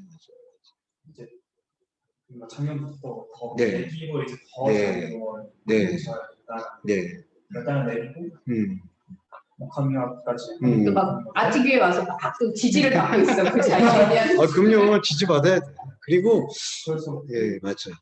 이제 너무 그 고등학교 때부터 게 그때 토론 그런 클래스가 있었어요. 그래서 계속 토론을 해주고 우리가 이 토픽에 대해서 어떻게 생각하는지 그걸 반대하는 사람 이렇게 해보고 한번 얘기를 계속 해보자. 이게 나쁘다 나빠서. 근데 오히려 교회 갈 때는 그런 중간 지점이 위험하다. 그런 데에서 명확히 서라. 여우선처럼 하나님 편에 서라. 그러면 안 그러면 라우디게아 교회처럼 뭐 차든지 덮든지 해야 된다. 이게 이렇게 좋다 나쁘다 검은색 하얀색 그런 식으로 다 나눠지잖아요. 아니 그래서 그냥 이제 왜냐면 습관 같은 것도 예술을 한다든지 음악 할 때 뭐 습관을 버려야 된다고 말할 때 그 습관이 왜 만들어졌는데 뭐를 따라하다가 아니면 그게 다른 사람들랑 이렇게 일단 나한테 그럼 이렇게 기표를 둔 거잖아요. 그렇죠. 기표를 좀 버리고 맞아요. 습관을 버리면서 진짜 내가 그렇지. 또부터 나오는 맞아. 거지. 그러니까 타자가 규정한 기표를 좀 버릴 때 그 습관의 기율로부터 룰로부터 좀 자유로워지는 게. 근데 우리가 그러면 지식, 아까 에코도 굉장히 네. 지식에 반대하는 네. 걸 가지고 있던 사람들이에요. 네. 그러니까 우리나라에서도 세종이나 뭐 정조나 이런 사람들이 정말 이 사람 못지않은 지식에 방대하고 가는데 이유가 뭐였냐면 세종은 정말 보기 좋아하고 그래서 나중에 그 성인병에 의해서 눈을 하도 책 읽고 안 움직이고 앉아가지고 그 성인병이네. 성인병이네. 현대인이네. 완전 고기 먹고. 앉아가지고 고기 먹고 앉아서. 책상에만 앉아있고 근데 또 정조는 운동해요. 세종 맞다고 그 정조는 그 죽음의 위협을 왜냐면 독사를 2번씩이나 당할 뻔했죠. 어렸을 때 동궁 시절에.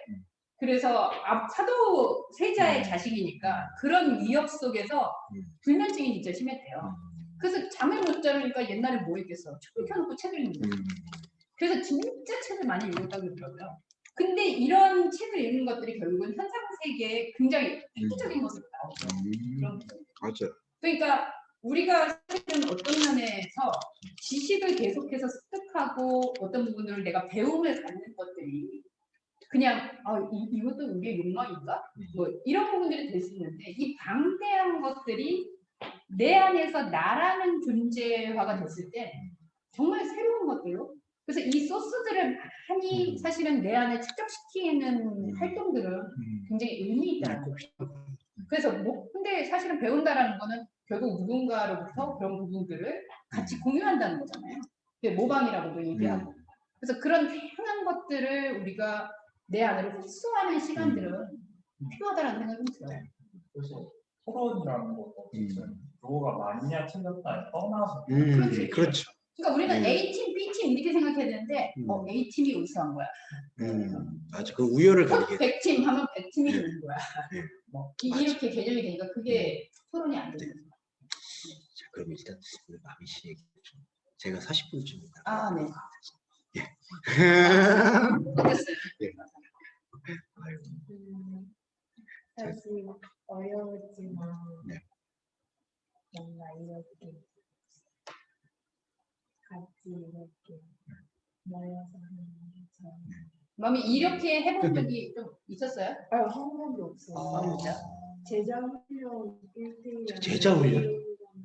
교회에서 제자 훈련. 제자 훈련 뭐예요? 뭘? 책 가지고 이제 제자 훈련. 1대1 양육 훈련이라고 일대일 옛날에 양육. 누란독에서 만든 게 있어요. 제자 훈련은. 그치. 12가지 다 네. 들어가는 거 같이 하는. 신기하다. 제자 훈련. 그래서 이렇게 생각하면 돼.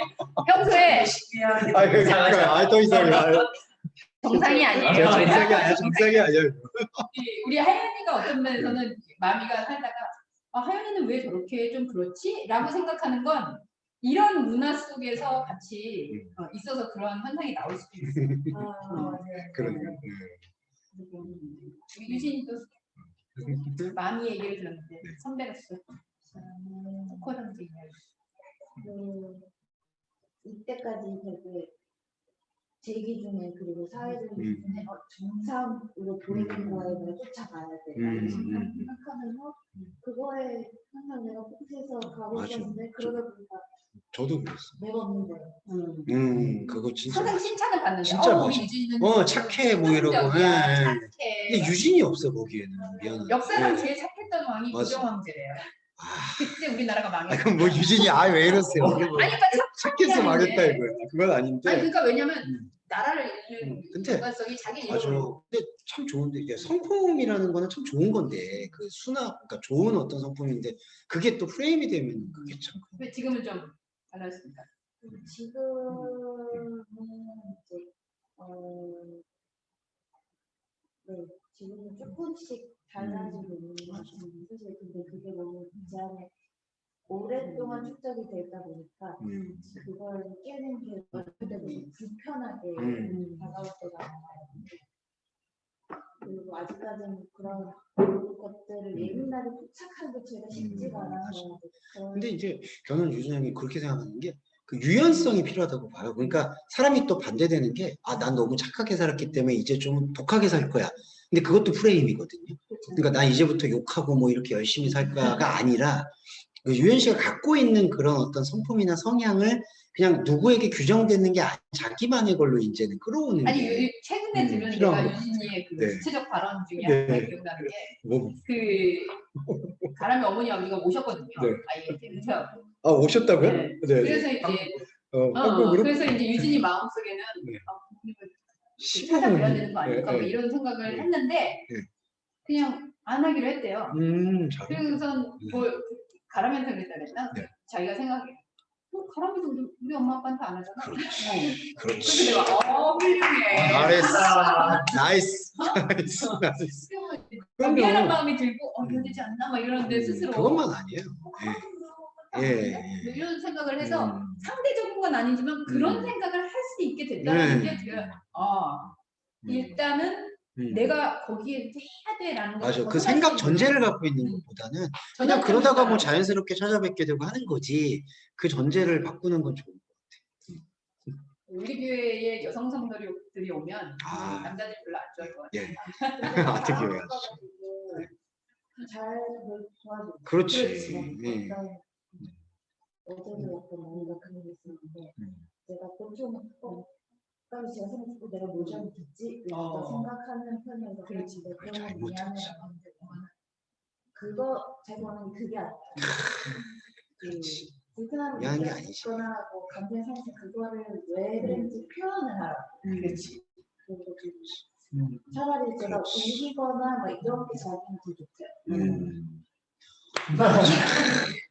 이제 뭔가 합이 맞네. 이제. 그렇지. 유진은 불편한 거를 항상 자기 잘못이다, 미안하다. 네, 뭘 잘못했, 맞아. 무조건 예전에도 그런 게 있었어. 맞아. 아, 훌륭하네. 자, 그러면 이제 마지막 훌륭함의 절정. 이 코코 형제를 소환한 우리 남아연 전도사님. 아니, 아까 얘기하니까 약간 누나 얘기랑 얘랑 좀 비슷하거든요. 네네. 얘도 뭐 하면은 그냥 이거 좀 써도 돼? 물어보고 이제 같이 살잖아요. 네네. 네 거 내 거가 이제 없고 우리 거가 되잖아요. 네. 칼이나 가위만 네. 이거 좀 써도 돼? 이렇게 물어보고 근데 그런 거 이제 얘기를 해요. 이거 좀 먹어도 안 남이 집에서 온 것처럼. 네. 아이고. 나는 목사님한테 물어보고 하라 그러는데. 하지 말고 나한테 물어보고 해요. 자기 것처럼. 남자는 그래야 돼. 맞아. 같이 사는데 그러니까 맞아. 잘 모르는 그거는 이제 됐고. 근데 이제 오늘 얘기하면서 드는 게 되게 종교의 그 기득권과 권력의 그렇죠. 실태와 사회와 모든 게 연관이 돼 있어. 그러니까 제가 계속 옛날부터 생각했던 게 도대체 정상 비정상이 뭐지? 그리고 정상과 비정상 나누는 기준은 근데 정상 항상 제가 그래서 생각했던 게 비정상이 나오려면은 비정상이라는 단어가 먼저 나왔을 거다. 저는 그렇게 생각했어요. 왜냐면 남들과 다른 게 나와야지 내가 정상이구나라는 그 표현을 할 수 있으니까 정상과 비정상이라는 단어는 정상이 먼저 나오는 게 아니라 비정상이 먼저 나왔기 때문에 정상이라는 단어가 생겼을 것이다. 원 어리진이 있어야지 오리진이 맞아. 그래야지 오리진의 가치를 또 인정하고. 오리진이 먼저 있어서 그렇지. 있는 게 아니니까. 저는 그렇게 생각하고 이걸 신학적으로 죄인이 있어야 그래야 의인이 맞아. 죄인이 있어야 돼. 의인은 죄인을 필요로 하고 그렇지. 죄인은 결국에는 의인이 있어야지 그걸 헛되니까 우리가 그러네. 사야지. 도토스 진짜. 이거 어떻게 해? 헛다니까요. 어떡하지? 근데 옛날부터 텍스트잖아. 그랬어요. 근데 그러네. 의인이 그냥 나오는 게 아니야. 나는 비정상이라고 얘기를 하면 너 다르냐 이게 다르다 하면은 친구들끼리 너도 비정상이에요. 나는 정상이라고 생각하는 친구들끼리 얘기하는 야 나는 그래도 우리 중에 그렇지. 제일 정상이야. 나는 제일 제일 정상이야. 근데 너는 비정상이야. 그러면 친구들은 너도 비정상이야. 비정상들만 모여있고 그렇지. 정상은 없어. 비정상회담. 그리고 얘랑도 최근에 얘기할 때 요즘엔 비정상이 더 많은 것 같아요. 정상이 뭘까? 이런 생각이 드는 거예요. 정상 병적 적어지잖아요. 아까 병이 많아지면서 질병이 엄청 많아. 근데 나는 그게 정상이라고 보는 거야. 그러니까 이제 그걸 정상의 그 부분의 기준이 이제 아예 달라지는 거예요. 이제 그 표현도 달라져야겠지만 결국엔 그러면 이제 우리가 언어 체계 속에 있는 락강이 얘기했던 그렇죠. 언어 체계 네. 상징계는 그 상식계 속에 묻혀있던 것들을 실제계나 네. 이런 식으로 다시 나아가야 되는 그런 부분들인데 그거를 이제 구조주의적인 관점에서 보면은 지금 오늘 얘기했던 후코연대들의 그런 부분에서 언어의 그렇죠. 그런 사회적인 그런 사회적 규율과 맥락. 시스템 속에서 예. 나타나는 것들을 표현해 주니까 네. 근데 그런 부분에서의 개혁이 필요하다. 그렇죠. 그래서 종교 개혁이 일어났던 거는 결국에는 그 권력의 독점을 만인에게 그렇죠. 평등하게 풀어주는 그 역할을 루처가 방금 한 거잖아요. 네. 성경과 라틴어라는 그 기득권의 지식적인 지식 권력, 권력. 지식 권력을 평민에게 풀어주는 그 번역이라는 네. 위대한 업적을 남겼잖아요. 근데 그게 기독교 역사에서 네. 있었는데 오늘날은 이제는 다시 네. 그 개혁이 예. 일어나야 된다는 게 그냥 어떤 시스템적인 개변이 아니라 어떤 그 권력의 그 이를 뿌려주는 다시 평등하게 뿌려주는 그렇죠. 이런 그 깨는 프로세스의 성격이 없어진 거지. 맞아요. 저항의 그러니까 그게 없어진 진짜 거지. 우리가 교회 프로그램이 있어야 된다면 그런 게 있어야 되는 게 지금 필요한 것 같아요. 네. 사실 제가 오늘 그 건강검진 결과를 받은 거예요. 근데 뭐 다른 거는 이상이 다 없고 이상이 있는 게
그때까지 한 얘기 다 안 들린다.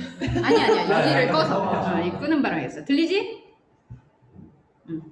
그러니까 사실은 정상 비정상일 때 내가 분명히 이 의학적인 차트에서는 나는 완전 비정상인데 이 비정상을 위해서 막 심지어 안 먹고 약을 먹고 막 혹사를 하고 이게 비정상이잖아. 그러면 나를 정상이라고 해주던지. 그러니까 사실은 건강검진을 보면서도 제가 여기서 말하는 비정상이라는 게 과연 뭘까? 근데 모두가 꿈꾸는 비정상이어서 나는 정상이 아닌가. 대다수가 동의하는 거를 정상이라고 이렇게 여기잖아요. 다수의 원리. 근데 또 안 그래. 왜냐면 대다수가 서울대 다 들어가나? 근데 그거를 최정상이라고 생각하잖아. 최정상. 그러니까 사실 그거는 도달하는 사람이 적기 때문에 최정상이 되는 거지. 원어비가 되지. 원어비가 되는 거지. 이제 아이돌이죠. 누군가 다 하게 되면 그때부터 사람들이 그걸 정상으로 생각 안 해. 거기로부터 탈출해야 된다라고 생각하지. 그러니까 누구나 다 똑같이 하는 예술을 한다? 그거를 예술가로서 정상이라고 할 수 있어? 똑같은 예술. 그러면 난 예술가가 아니라고 생각하게 되지. 왕희 씨 죄송합니다. 오늘 밥을 같이 먹어야 되는데 언제 같이 먹나? 카드만 주고 가세요. 그럼 같이 먹는 건가요? 아니 이런 자본주의적인. 아 이거 같이 먹는 거 아니에요? 아니 이런 자본주의적인. 목사님이 하고 계시는 거잖아요. 그럼요. 물질이 있는 곳에 마음이 있는 겁니다. 함께 하는 방법입니다. 왜 그냥 가십니까? 안녕하세요. 그래서 그런 부분으로 서둘러 가시는데. 네, 진짜 교회라는 것은 집요하게 이 정상 비정상을 흩어내야 되는 거예요, 세상적으로. 그게 우리의 과제라고 생각이 들어요. 작년에 그래서 제가 좋아하는 교수님이 저한테 이제 위로에 이렇게 메시지를 한 개 보냈어요. 근데 거기에서 이제 그 뭐지 정상적인 거 사람들이 대다수에 동의하는 거에 머무는 게 편하고 어느 정도 이렇게 좋아 보일 수도 있는데 그 다름으로 인해서 그 다른 사람에 대한 이해력이 커진다. 그래서 그런 거에 대한 거에 그렇죠. 프라이드를 느껴라 해서. 그럼요. 사실은 이제 보통 우리는 남녀도 마찬가지지만 예를 들어서 이제 마미하고 하연이하고 국적이 다른 저희가 만났단 말이죠. 그러면은 보통은 야 그러면 한국을 따를 것이냐 일본을 따를 것이냐 이제 이런 생각을 하는데 사실은 한국 일본이라는 두 체제가 하나가 되는 이 포괄적인 그 영역이 생긴 거잖아요. 그러니까 사실은 왜냐하면 이럴 때 이제 뭐 보통은 이제 한일전 축구 경기가 난다든지 올림픽에서 일본하고 한국이 이제 1, 2위를 다툰다든지 이러면 이제 누구 편을 들 거냐? 꼭 물어봐. 얘한테. 그지? 누구 편을 월드컵 때 만약에 누구 응원해요? 당연히 일본 편 들죠. 이러면 한국에 와서 살면서 마치 이게 한국을 배신한 것 같은 말이 안 되는 거예요. 그러니까 사실은 여기는 굉장히 유리해진 게 한국과 일본을 동시에 응원할 수 있는 체계가 생긴 거잖아. 유례가 없는. 유례가 없는. 그런 부분에서 아니면은 특이하게도 한국인데도 불구하고 일본을 같이 응원할 수도 있고 일본인데도 불구하고 한국을 같이 응원할 수도 있는 이 경우의 수가 훨씬 많아진 거거든. 그럼 이 폭넓어짐에 대해서 대단하다, 좋다 이렇게 생각하기보다는 넌 어디 줄이야? 일본이야? 일본에서 시집 왔으면 한국이 돼야지. 이거를 강요된다는 거죠. 많은 일들이 있을 거야 그런 게. 그러나 그런 걸 이상하게 생각하지 말고 그렇게 사람들이 생각하는 게 정상이구나, 더 많구나 이렇게 생각하면 돼. 그런데 그 많은 걸 내가 따라가야 되냐 안 따라가야 되냐는 내 선택이야.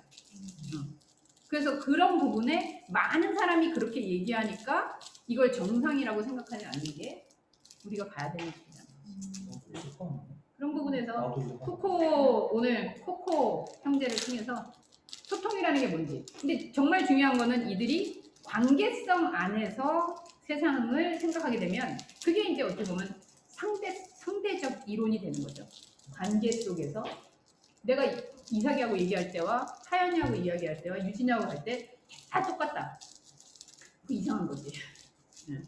오히려 관계성 안에서 서로 보는 시각을 맞춰가는 게 그게 사실은 어떻게 보면 진리다. 이렇게 얘기될 수 있는 거죠. 그런 측면에서 오늘 포커 형제를 나눠봤습니다. 다음 주 우리가 4월 달부터는 그 문화예술을 하기로 했기 때문에 지금 한 주 남았나요? 그러면 3월 달에? 아니 2주 남. 2주 남았어요. 자, 주제를 좀 정하죠. 다음 주에는 그럼 뭘 할까요? 포커 형제 다음에. 마지막에 뭐 일단 플라톤을 정해줘. 마지막은 이제 고전으로 가서 이 철학의 기원이라고 할 수 있는 플라톤과 뭐 소크라테스, 아리스토텔레스 이제 여기에서 마무리가 되면 좋을 것 같고요. 다음은 어떤 부분을 조금 플라톤이 그거 말하는 그 이제 그 의자를 예를 들자면 의자를 보는 거랑 의자를 페인팅해서 보는 거랑 그것도 있고 뭐 그런 부분도 있고 또 그 동굴 이론들 뭐 이런 부분도 있고. 이론. 네. 뭐 신원이 뭐 듣고 싶은 거 없습니까? 하고 싶은 거 없습니까? 별로. 하이데거. 철학적인 신학자들 우리 니체 했나요? 안 했어요. 안 했어요? 니체 안 했어요? 그러면 니체 그러면 하이데거. 현대 독일 철학 몇 개 하면 네. 되겠다. 그러면 신학적으로 이어지는 그 철학자들 좀 얘기하면 되겠네요. 네. 그래서 하이데거라든지 뭐 니체라든지. 한나 렌트를 했을 때 하이데거를 같이 했었어야 됐는데. 그때는 이제 약간 여성적인 네. 부분에 대해서 얘기를 했기 때문에 오케이. 하이데거 중요한. 신학자의 범주 안에 있는 그 철학자들 그렇게 얘기를 그럼 하고 그 다음에 마지막에는 그럼 슐라이에르만 해야 그렇죠. 되는 거 아니에요? 그런 거 가야죠. 네. 그러면 현대 신학이라고 불리는 철학자들 얘기 한번 하고 철학 아직 할 게 많네. 그렇게 많아요. 그래서 저기 철학 시즌 1은 그렇게 하고 다음번에 또 철학 시즌 2 하면 조금 더 그 사이사이에 명맥을 잇는 사람들 이야기도 할 수 있을 것 같아요. 근데 일단은 봄을 맞이해서 우리가 문화와 신학으로 넘어가기로 했으니까 문화 안에도 철학이 많으니까. 그럼요. 예술. 근데 이제 예술, 음악, 오늘도 미술. 어떻게 보면 네. 문화 하나 했잖아요. 그렇죠. 문학이죠. 장미의 장미의 이름. 그러니까 결국은 그 철학의 세계에는 모든 그 사상이기 때문에 표현되는 양식, 뭐 미술, 미학 이것도 사실은 미술에 대한 철학이죠. 네. 뭐 어떤 것든 사실은 거기에 철학이 담겨 있기 때문에 철학을 근데 아마 본인들도 모르는 사이에 철학적 사고라는 게 이렇게 인지되면서 사실은 보는 세계가 굉장히 달라질 수 있을 거예요. 그래서 이제 그 철학을 한 이후에 또 사실은 다른 것들을 보면 새롭게 보이죠. 다음 주에는 그러면은 현대 신학자라고 불리우는 그 철학의 계보 한번 훑어보고 그 다음에 고전 그렇게 해서 철학 시즌 1은 마무리하는 걸로 하겠습니다. 네, 수고하셨습니다. 수고하셨습니다. 안녕.